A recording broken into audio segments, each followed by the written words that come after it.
Hello all, it is the morning of the London Gaming Market. Yes, this is the fourth one in a row that I shall now be attending. It is my local event, so I do like to pop down if possible.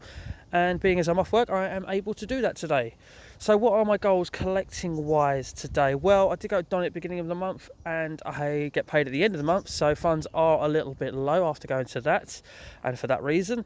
So I'm hoping to do today what I call purge the plats. Now I'm going for a full PlayStation 1 Platinum collection, as I've mentioned before, so I'm hoping to hunt down a load of cheap ones for that and really bulk that out. That is possibly my main target, and I say possibly because the other one that I really want to prioritise is a couple of Dreamcast games. I've got a working Dreamcast back in my life, so I'd definitely like to add a couple of games to that if possible.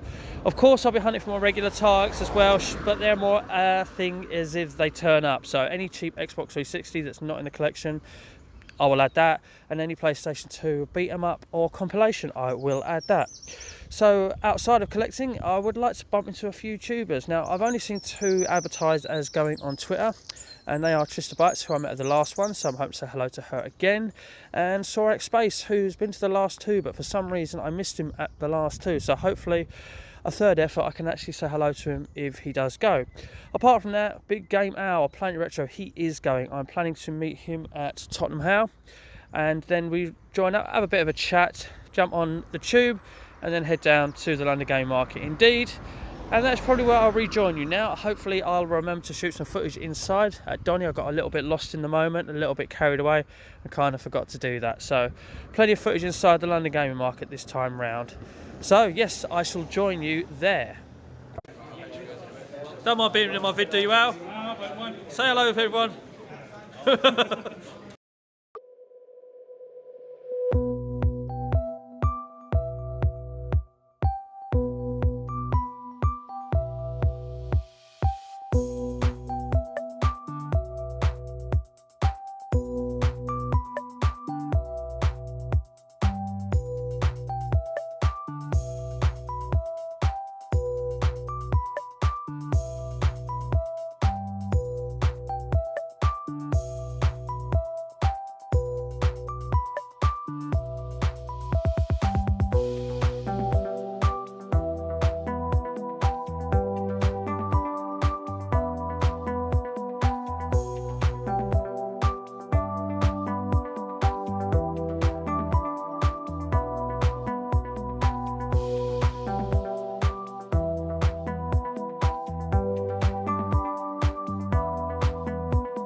So home now, back in my hometown after going to the London gaming market, and it was okay. It was still a good turnout. I was a little bit worried with what was going on in the world at the moment, you know, if the turnout was indeed going to be decent, and it was okay. I mean, there were a few traders that were saying on Twitter that they weren't going because of what's going on at the moment, and it showed a little bit in the back section. There's a back section and that was closed off. Normally it has a little bit of an overflow with a few more sellers in it, and they weren't there, but the main hall itself was still full, so it was still good turnout, a lot of good traders and a lot of bargains to be had, and a lot of good stuff to be had as well. So who did I meet? Well, the roll call that I said at the beginning, or the two people that I mentioned at the beginning that were advertised as going to be there, were there.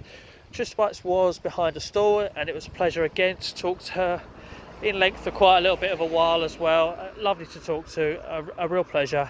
So yes, great to talk to her again. The other one that was advertised that was being there or going to be there was Sorac Space, and I'm starting to think this is becoming a little bit of a running gag, because I did look out, someone told me he was going to be there. Trista did actually message him while I was talking to her, and he said that he was going to be there, but yes, again, our paths didn't cross and I wasn't able to speak to him and say hello. But I'll be going to the next gaming market, he may be. I'll be going to Blackpool Play Expo. I'm pretty sure he's going to be there as well, so it will happen. It's just a bit of a running gag that is continuing. So beyond that, obviously I knew Big Game Al was going to be there. We planned to be up at Tottenham Hale. We did that. Big Game Al, who I'm now going to be calling my influencer. You know, treat yourself. That's a good price. That's a good game. We'll get onto that in a little bit. But cracking to meet Al and pretty much spend the day with him, chatting to him loads about stuff as well. So those were the three that I knew were going to be there. The two that I mentioned that I actually saw. But one that I didn't know was going to be there, but I had a feeling he would be, and that was Quang of Asobi Tech. I hope I pronounced that right. Great to talk to him. Spoke to him about his boxed console collection, in which I've seen a video on Trista Bites' channel to do with his console collection. She did a little, a little chat with him, a little on-stage sort of seminar. Is that right? But anyway, I spoke to him about that in depth as well, and that was great to talk to Quang as well. One thing I forgot to say was congratulations on releasing of your mobile game, by the way. So yes, congrats on that too. So it was, it was a little bit down on traders, but there was still plenty there, and it was still a really good event. And I've got far more than I should have done. I said I was not going to spend too much, but I may have stretched that a little bit, and might be having toast for dinner for 2 weeks. But you know, one thing I've always wanted was there, and I got a good price for it too. So as I say, we'll get onto that shortly. So let's go home, get inside, get in the warm, because it's now a bit damp, miserable and wet, and do a pickup. So here we go, inside for the pickups. So we are in the warm now, and it's time for the pickups from the London gaming market. Now, I did stick to the targets at the beginning, but we've also got a few extra items. As I say, I've ended up spending much more than I wanted to, but something I've been wanting for a long while just turned up at a good price, and I had to have it. Yes, we did have a little bit of a plat purge, like I said at the beginning. We've got about half a dozen of those. We've got a couple of cheap 360 games, like I said. We even managed to find a beat 'em up for the PlayStation 2, so we got one of those. I did say I wanted to get a couple of Dreamcast games, but I did only get one, but it's one that I've wanted back in my life, back in the collection, as soon as I got that working Dreamcast only a couple of weeks ago, because I loved it and regrettably sold it, so we've got that back in my life. And then we've got a couple of more bits that were just totally unexpected because of the piece that I've wanted for a long time turning up. But with that, let's crack on with the pickups. And we've got the first here. As I say, the first thing I did when I got there was I really did start to look for the plats. As I said, the plat purge was the number one plan, the number one idea as soon as I went in. And I went to one stall and I picked out a couple. Fantastic condition here. Siphon Filter 2, priced up at £7. Does come complete with manual, as the label says on the front. But you can always kind of just about spy them through the top there if they're in these little sealed packets that these sellers put them in. And with that, I picked up International Track and Field as well, £4, which is a reasonable price for that. It's a good price for that. And obviously, maths there, 11 for the two. Naturally, just going to say we do the pair for a tenner. Love it when it works out like that. I do actually try to do that when I'm buying stuff off people. Try and make it 11, 12 pounds. We do both for a tenner. Just over 20 quid, 21, 22, we do the two for 20. It's a great little way of getting a couple of quid off a few games if you want more than one item for a seller. So the first little bit of the plat purge happened with adding two to the collection. As I say, International Track and Field, Siphon Filter 2, pair of them for a tenner. Now, the next stall I went to, I actually went back a couple of times, and I spied this one platinum, and I thought if I could see it cheaper anywhere else, I'll get it. I think I did see it a pound cheap somewhere else, but it wasn't in as good a condition. So I went back to that store, and remember what I said about trying to knock things up and then knock the price down. I looked at a tub underneath the seller's table that had this platinum, and had a box of Xbox 360 games. Now, hardly any of them were priced. So I picked up two that caught my eye, and those two that caught my eye was Naughty Bear and Resident Evil Revelation. So I said to the guy, how much are these two? Because there was no price on them. They had a plastic sleeve on, which was unfortunately covering the box damage, but that's not an issue. Got plenty of replacement cases for 360. So yeah, I said to the guy, how much are these? No price on them. He said, oh, I can do them for you both at £3 each. Obviously, that's £6. Now, this is the one that I spied the plat on earlier, and the plat in question is right here. The Lost World Jurassic Park. Priced up at £6. Nice and complete with manual. Oh, I was to say, if they weren't in those little plastic sleeves that they put them in, I did check the disc. Disc is fine. So the lot here would have come to £12 because he wanted £3 each for those. And I said, we do all three for a tenner. There was a little pause there, but he said, yes, that'll be okay. So win-win. So we've got these three games here for £10. Now, these actually sell each for £4 a CEX. I have looked since I've come home. So we were going to save £1 on each of those anyway, and chuck that in. Tenner for the lot. Fantastic deal. Okay, so next up is the one Dreamcast game from the day. And as I say, this game is an absolute belter. I keep calling it a hidden gem, but to be honest with you, it's not really a hidden gem. It's quite well known. I finally have the one game that I sold when my Dreamcast went bust all them years ago. I have Power Stone back. A great little kind of arena fighter, I suppose, where you pick up objects and use them. And then obviously there's 3 stones in there which can boost up your character, hence the name Power Stone of the game. Absolutely fantastic game. Now, I see this on CEX's £20 boxed. That is kind of like playing the CEX roulette because it's not sold as mint. I can't remember what the mint one's sold for, but it is a little bit more. I bought this from the people of Console Passion. As you'll see, there's a tear there because I've opened it up, checked it. The manual's in there. Disc, fine, perfect condition. £24, so £4 more than CEX box, but there's no guarantee that the quality of the boxed when it comes to CEX is going to be there. As I say, that's the roulette side of things. If I was going to buy it for mint, I think it was much more, not much more, but a bit more than £24. Can't remember. But to see a good quality copy of this game, and know I'm getting a good quality because I've had it in my hands and looked at it, £24, that was my treat for the day. We'll get on to Al in a minute and his treat yourself, won't we, Al? So with that, a little bit more platinum hunting, a little bit more platinum hunting, and I came across this one on the store. C12 Final Resistance. I've seen it a couple of times on other stalls, but none of them were as cheap as this one. Only £3. Like I said, try to purge the pallets, try and get the cheap ones. Complete in box with manual. Again, had the disc out, actually looks unplayed. I mean, we've got a bit of sticker residue on the front there to clean off, but a bit of WD-40 on that, soaking for a couple of minutes, and that will lift off, no trouble at all. Fantastic copy of the game. I was going to say, we know what PlayStation 1 games are like for cracking, and this is absolutely fine. It's in cracking condition, but not cracked. There we go. Play on words. I've got it. There we go. So £3 for C12 Final Resistance, a game I know absolutely squat about, and yet it's a platinum, so it must have sold well. Next up, we have another plat. Shock. Legacy of Kain, Soul Reaver. Now, the funny story about this one is I spotted it a few places. I have actually played this game, but for some reason I can't remember, again, squat about it. I really can't. I'm pretty sure I enjoyed it, but I can't remember anything about it. I know I played it. It's been a hell of a long time.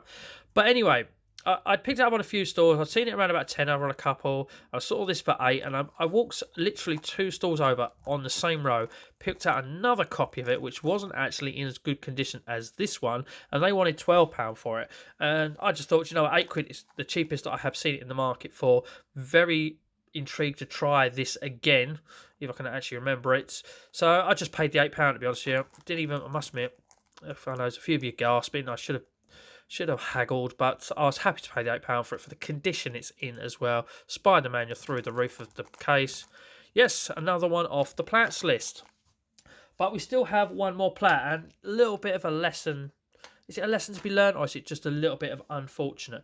One game that I was really keen on getting back in my life again, one that I've played quite frequently, but not as recent as I would have liked, but certainly within the last 10 years, so this one don't qualify.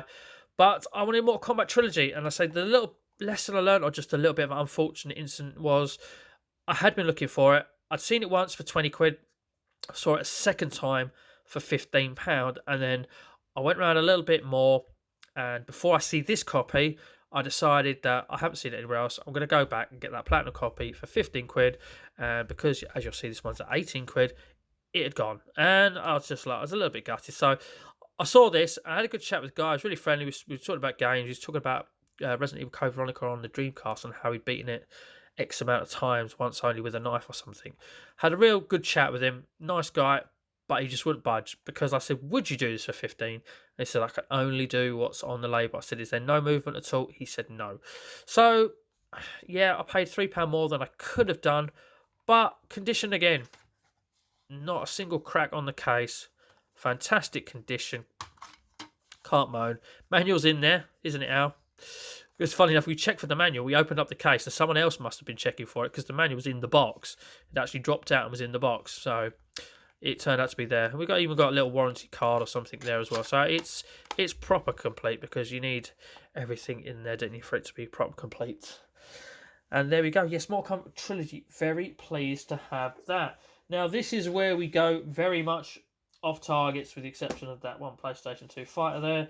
We go very much off targets before, and the fact that I said that I wasn't going to spend too much, and I must admit, I had my phone out, I was checking my bank balance, I was checking, how long was the month left till I get paid and things like that, and at a squeeze, I could afford it for the price that they were selling it for.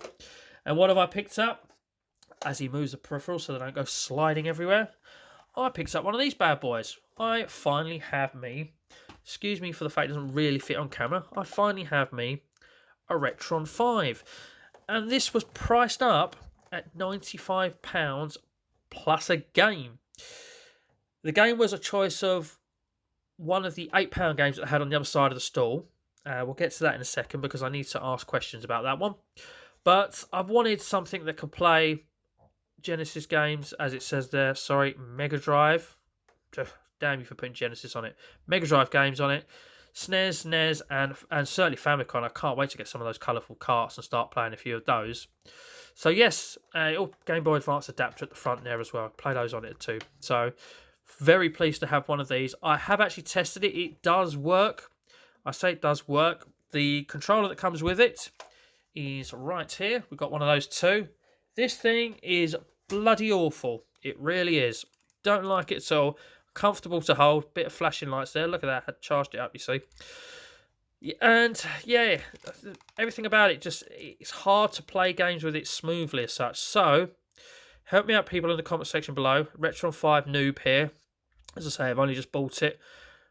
Controller suggestions. I know you can plug controllers in the side and use the original controllers for it, but I would like to know if there's a decent controller that's made by a third-party company. I've heard someone say about a certain company that produces wireless controllers that you can use for it, but it escapes me, so I don't know what I'm looking for. So anyone can help me with what controllers to get from your Retron 5, then I would be really, really grateful for that, because this thing is awful. It's not fun to use at all.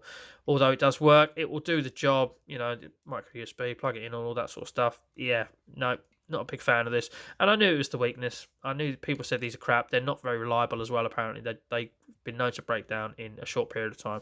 But anyway, another thing that he said, you can choose one game with it. So from a selection of 8, and they were all Super Famicom games. Now, so I've tested the system out. I've tested all ports in it, and this is the only SNES game as such that I have, or Super Famicom. Now, every time I plug this in to the SNES ports, it registers as unable to recognise cart.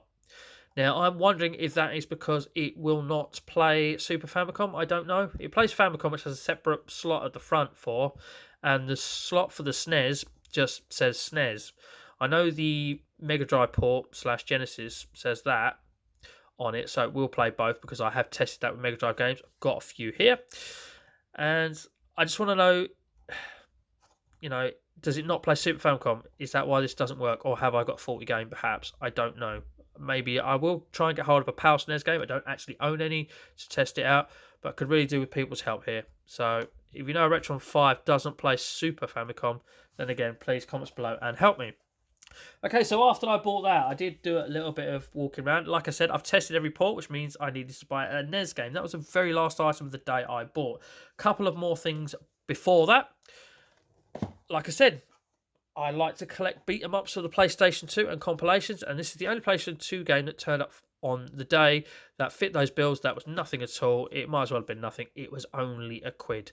These people are at every London game market and they have a massive selection of PlayStation 2 games, except for one that Al couldn't find. I don't know if he found it in the end or not, so I'm not going to say what game it is in case I ruins pickups. But they didn't have the one he was looking for, but they had an absolute mass of them. And I said they had this beat 'em up called Fighting Fury. You know, it is definitely a one-on-one beater, but I'm going to be honest with you, it looks bad. It looks poor. It looks cheaply made. The cover looks cheap as well. But at the same time, you never know what you may enjoy. Sometimes people enjoy bad games. This could be one of those occasions for me. So for only a quid, you know, I've never played it. I'll give it a bash. What can you lose for a quid? Not an awful lot. Just a quid. Okay, next up. From the influencer. I'm going to mention him again. I did spend most of the day with him, I suppose. Big Game Out, Planet Retro. It was quite funny because I had no intention of buying a Mega Drive game, and because we kept talking about this, because Al told me it was a good game, we ended up looking in this box of beaten up Mega Drives, and they were cheap. They were cheap for a reason. But it was dearer than £10. I think it was like 14 quid. Because Al said I think £15 was a good price for this, or about the price you should pay for it. It was 14 quid. The hang tap was broken. We need our hang taps, don't we, Retro Bear? The hang tab was missing, broken. It opened up, no manual, and even half the cart slot was broken, so it was just flapping about as well. And they wanted 14 quid for it. So basically, just buying cart only really with artwork is all you were getting. So we left that one behind, obviously. Went to another stall and they had it at £14, but this time it was box complete. Left that behind. Went to another stall and they had it for 12 quid. It was like every stall we went to, things got better with this game. And then we went to this one stall. They had it, I pulled it out, and we had a little bit of a gasp because we saw it was a tenner. And with that, Al jokingly, I said, Al, you keep telling me this is a great game. This is a really good game. Now I really want it. I can't help it. I really like Toy Story 2. So I really want it now. And with that, as much as he may have cost me money, he kind of cost me money and saved me money, because he made a little comment as the guy was listening and laughing at us. He said, "That's all right. He'll do it for you for £8." And with that, I still hummed and ahed for a bit because I wasn't really in the market to buy Mega Drive games, but we just bought a Retron 5, so we can play them. And eventually I went, oh, do you know what? I do like Toy Story. Al says it's a good game. Al knows his Mega Drive. I'll have it. And the guy said, "Oh, yeah, I'm Denard again." And he said, "Oh, but you're going to give me a tenner anyway, aren't you?" And I went, "Nope, got exact money." And literally pulled out £8 from my back pocket. Always helps to have change in your pocket. So he spent me money, and then he saved me money on what he was making me spend my money on. So God bless you, Al. Honestly, thank you very much. I hope this game is as good as you say it is. 8 quid for Toy Story. So the last one, the very last game of the day, as I say, I all of a sudden then decided I wanted a NES game so that I could test out the NES port, obviously, of the Retron 5. And I remember a video that Retro Bear done where he tested up the Retron 1, which I think just plays Nintendo stuff. And I saw that he had and played a game called Isolated Warrior, which is an isometric type run and gun game. And I really wanted it. So Al helped me out. We was walking around looking for NES games. And eventually we came across a stall. Kid at Heart Collectibles. I had dealings with them at the last London Gaming Market. Really friendly guys. And before I'd even picked a game up, they said, middle of the day, they said, we'll do, any game you want. We'll have a word. We'll sort you out. We'll do a little bit of a deal. And lo and behold, they actually had the Isolated Warrior game that I specifically wanted. They had on it 8 quid, and they literally just said, we'll do it for 6. So I was really grateful for them. They knocked a couple of quid off. I plugged it in the Retron 5. That port does work, but I wanted to a never have I ever played on this. So I kind of, at the same time, didn't really dive into the game. I literally just let it start, load up, and I went, yeah, that's it. That's the game I want to play. As I say, it looks a lot of fun. Which is to say, once I saw it in that Retro Bear video, I had to have it. And ladies and gentlemen, that is the last pickup from the London gaming market. It has been an absolutely fantastic day out for what could have been, or how it could have ended up because of what's happening in the world today. There was still good trader turnout, despite part of the hall being shut off. The main hall was still full. There were plenty of buyers there. There were a few tubers there that were just awesome to talk to, and I had a lot of fun. Me and Al, I was going to say, talk games all day, and he's helped me spend my money, my influencer, and I'm sure he's picked up a few great pieces as well. So please do check out Al's channel. I'll leave a link to his channel in the description. Planet Retro, big game out. And ladies and gentlemen, yes, that is it. That is my pickups. That is my day out of the London gaming market. What a day. It just now leaves me to say thank you very much for watching. And as always, take care.